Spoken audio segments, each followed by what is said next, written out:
जावेद अख्तर गाने तो अच्छे लिख रहे, लेकिन वो क्या कहते हैं, मैं उनको बहुत बड़ा मक्कार मानता हूं। मेरे सबसे बड़े भाई के क्लासमेट थे अलीगढ़ में, मैं उनको बचपन से देख रहा हूं। उनकी मक्कारी क्या है, वो कहते हैं कि ए हिंदुओं, तुम मुसलमान जैसे मत बनो, तुम मुसलमानों को अपना जैसा बनाओ।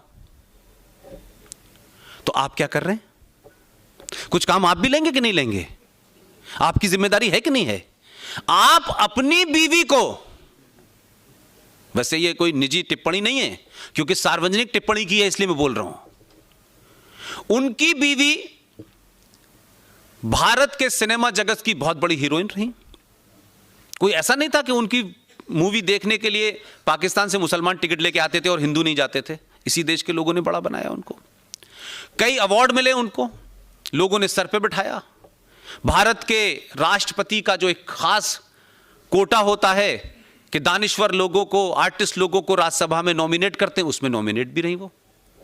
बुढ़ापे तक उन्होंने इस देश के तमाम रिसोर्सेस का तमाम मान सम्मान पाया। अब लगा अब क्या बचा है, तो आखिर में उन्हें नाम याद आया कि मेरा नाम तो शबाना आजमी है। तो आप आइकॉन बनी और उसके बाद आपने एक बयान दिया कि मुंबई में मुसलमानों को कोई मकान नहीं देता है। तो ये कहां, सड़क पे रह रही थी?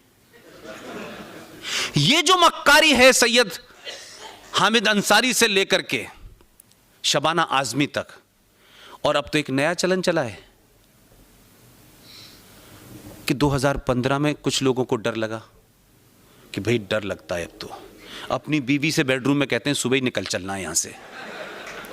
हमने कहा शायद चले जाएंगे, हमें बता दो कहां जाना है, टिकट भी हम दे देंगे, लेकिन गए नहीं।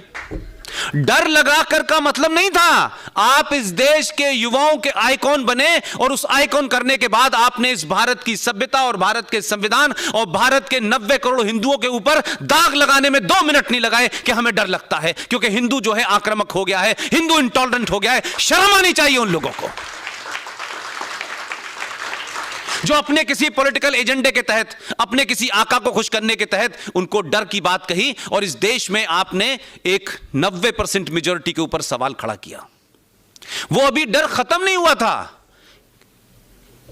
2018 में नसरुद्दीन शाह पैदा हो गए, अब उनको डर लग रहा है। तो मेरा नसरुद्दीन शाह अलीगढ़ यूनिवर्सिटी के पढ़े हुए हैं, उस परिवार को मैं जानता हूं, लेकिन मुझे जिन लोगों से डर लग रहा था उसको तो आपने बीवी बना रखा है अपने घर में, तो बीवी से डर लग रहा है क्या? लेकिन मैं अब इस नतीजे पे पहुंचा हूं कि इस समाज को कहना चाहिए कि नसरुद्दीन शाह और आमिर खान, जिस जिस को इस मुल्क में डर लग रहा है, तुम्हें अब डर लगना चाहिए। हम 700 साल और 800 साल जिसका जिक्र किया जा रहा है, हम उस सब के बावजूद भी कैसे कैसे हालात में रहे। हमारे दादा परदादा, उनके दादा परदादा कई सालों, 5000 साल की सभ्यता को अगर आप देखें, हमने कभी ये नहीं कहा कि हमें डर लग रहा है। हम रहे, क्या क्या हुआ हमारे साथ, क्या क्या हुआ हमारी सभ्यता के साथ, हमें डर नहीं लगा। लेकिन इन्हीं मक्कार और मुनाफिक लोगों को सन 1947 में डर नहीं लगा जब 21 लाख लोग मर गए। इसी नसरुद्दीन शाह और आमिर खान को जब डर नहीं लगा जब मुंबई के अंदर 3,500 हिंदुओं को बम धमाकों में मार दिया गया, डर नहीं लगा। 3,500 सिखों को दिल्ली में मार दिया गया, डर नहीं लगा। 3.5 लाख कश्मीरी हिंदू पंडितों को मार के एक मुसलमान सरकार ने निकाल दिया, दंगाइयों ने मारा, डर नहीं लगा। यह मक्कारी है। ये नैरेटिव क्रिएट करने की कोशिश की जा रही है। जो ये नैरेटिव है ये भी उसी आतंकवाद का हिस्सा है कि तुम ये करो, हम वो करेंगे। जो हथियार चला सकते हैं वो हथियार चलाएंगे।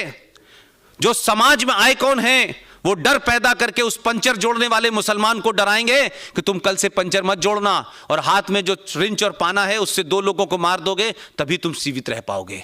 ये इस देश में एक कैलिब्रेटेड अटेम्प्ट है कि जो बात सोफिस्टिकेटेड अंदाज में नसरुद्दीन शाह और आमिर खान जैसे लोग कह रहे हैं, वही मक्कारी भरे अंदाज में हामिद अंसारी कह रहा है।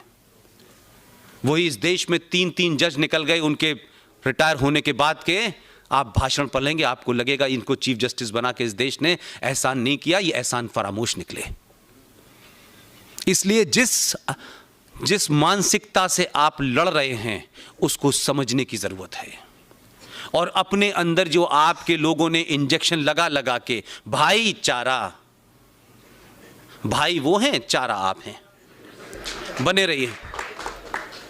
ये जो स्लोगन है इसको नजरअंदाज करने की वजह से हमारे बुजुर्गों में अगर उन्होंने कुछ गलतियां न की होती तो आज हम इस समस्या पे बात नहीं कर रहे होते, हम इस देश को कहां ले जाना इस पे बात कर रहे होते। हमारी समस्या यह है, इस जनरेशन की समस्या यह है कि हम इतिहास में इतना सब कुछ गलत करा हुआ है, इतनी चीजों को आपने दफन कर दिया है, हीरो को आपने विलेन बनाया है और विलेन इस देश के प्रधानमंत्री बने घूम रहे हैं। इसलिए संकट है। एक मोर्चा नहीं है आपके लिए। आपके टीचरों ने, आपके उस्तादों ने आपको सही हिस्ट्री नहीं पढ़ाई, आपके राइटर्स ने सही हिस्ट्री नहीं लिखी, लिहाजा आपकी जो नस्लें मौजूद हैं आज, उनको यह समझ ही नहीं आ रहा कि यह देश 1947 में था या 5000 साल पहले से था। यह देश भारत है, इंडिया है, हिंदुस्तान है क्या? तीन तीन नाम है इसके। हम किसी एक नाम का नाम लेते हैं तो कुछ लोगों को लगता है ये कम्युनलिज्म है, उनको लगता है हिंदुस्तान कहने में ही सेकुलरिज्म है। तो एक नई ब्रांड आई, उन्होंने कहा इंडिया कहने में दोनों को करने लगेगा, हम इंडिया कहना शुरू कर देते हैं। तो हम किसी कंफ्यूजन का शिकार नहीं है, बल्कि हम डेलिबरेटली सच को सच कहने से डरते हैं।